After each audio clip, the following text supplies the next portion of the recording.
And so instead, the child is defined as a stranger in the earth, and not as a symptom of the earth. And as a result of that, we have the vast, terrifying social problem of alienation, of feeling that the world outside human skins is unfeeling, fully automatic stupidity, which we have to fight and dominate. Otherwise, it will swallow us up and condemn us to the imaginary terrors of everlasting nothingness. Now, I feel in a way that when we say,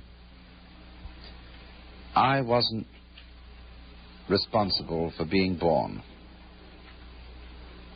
You know, one of the great problems of psychotherapy today is passing the buck.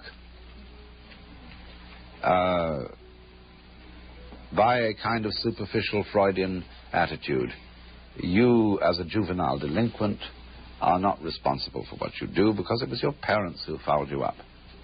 And so they write articles in the press that instead of prosecuting the children, we ought to prosecute the parents. So they haul the parents in, but the parents say, I know we're mixed up, but that was the fault of our parents. And it all goes back to a guy called Adam, and he blamed it on Eve, and she blamed it on the serpent. And God said about the serpent, I'm not responsible for the serpent. He did it on his own, you see, because the serpent is the left hand of God. And what we call God, Jehovah, Jesus Christ, etc., that's the right hand. But Jesus Christ sits on the right hand of the Father. Nobody ever says who sits on the left. Because let not your left hand know what your right hand doeth.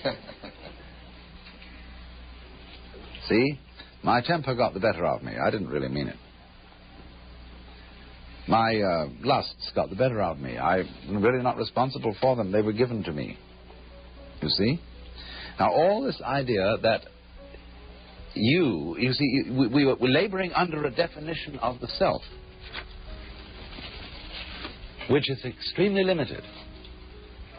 So that we, for example, acknowledge thinking and walking and doing things with our hands and speaking, but we don't acknowledge that we are growing our hair and beating our hearts. That is defined as happening to us. Birth is defined as something that happened to us. And we feel that was my father's responsibility. He had a dirty gleam in his eye and went after my mother and so on, and he did it. Excuse me, we'll ask you to interrupt you. I'm taking that up. Yes, all right. Because there is this point about responsibility. And one way of looking at it is that we are really not responsible for what happened to our past. We are responsible for what happened to us beginning right now. Yes. But we're not responsible for what happened to us before. No, but you see, I feel this is a hoax. So I'd like to hear your thoughts. You see, look, let's suppose now that we'll follow the theory of those astronomers who maintain that the universe is not a steady state thing, but there was an enormous bang billions of years ago, and from this bang all the galaxies were thrown out into space. Now, then you look back at this as something which happened in the past and which is, as it were, the cause of the present. But what I would say is that bang is still going on. When you take a lovely bottle of black ink and throw it as hard as you can at a white wall and smash it, all it goes floosh like this, you know. And in the center it's dense, but on the out fringes it has all kinds of interesting curlicues.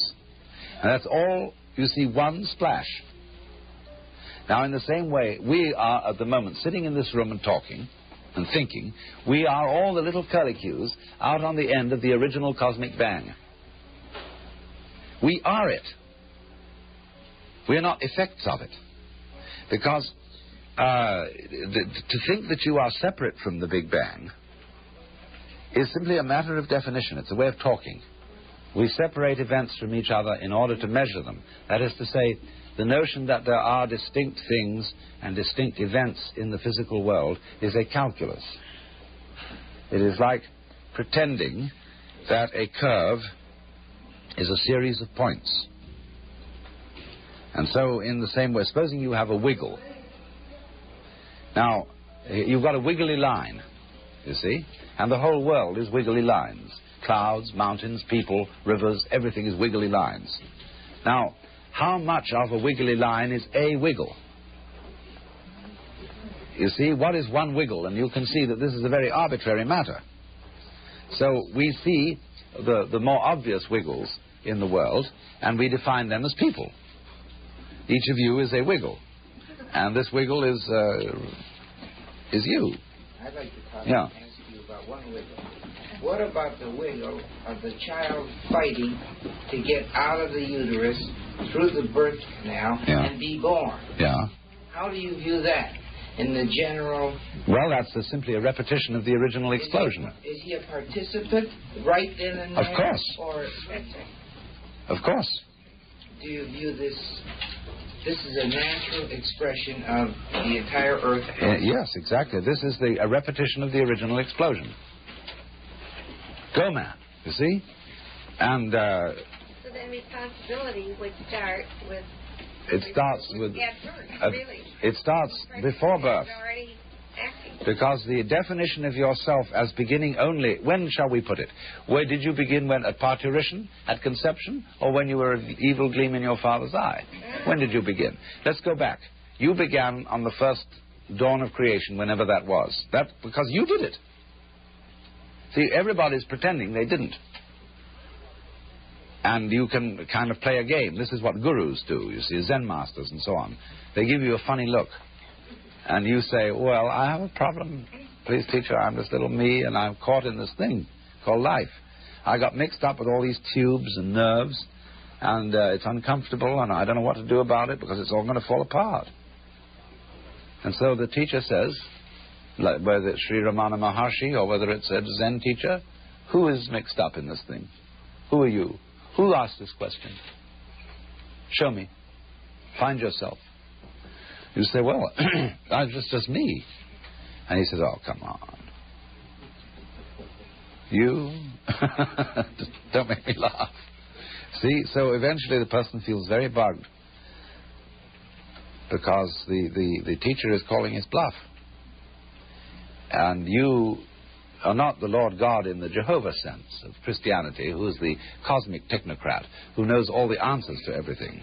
But you are the Lord God in the Hindu sense, who is different, because the Hindu God doesn't know how he does everything, in the sense that he doesn't translate it into words. He can't explain it, because there's no point in explaining it.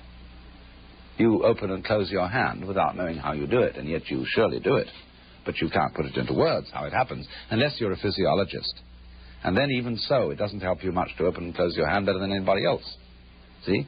So you do know how to do it, but you can't explain it.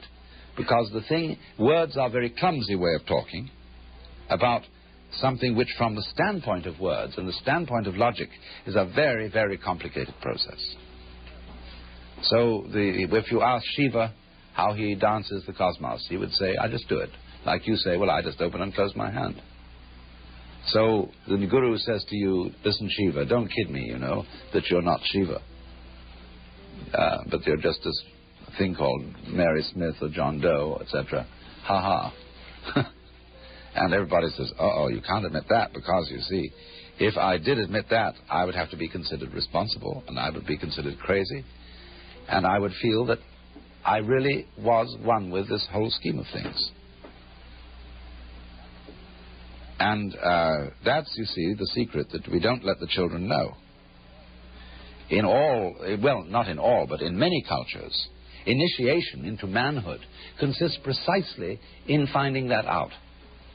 They finally get around to saying to you, after all, you know, we've been pretending all this time that you were just this little boy or little girl, but now we're going to let you in on the real story. But not in this culture.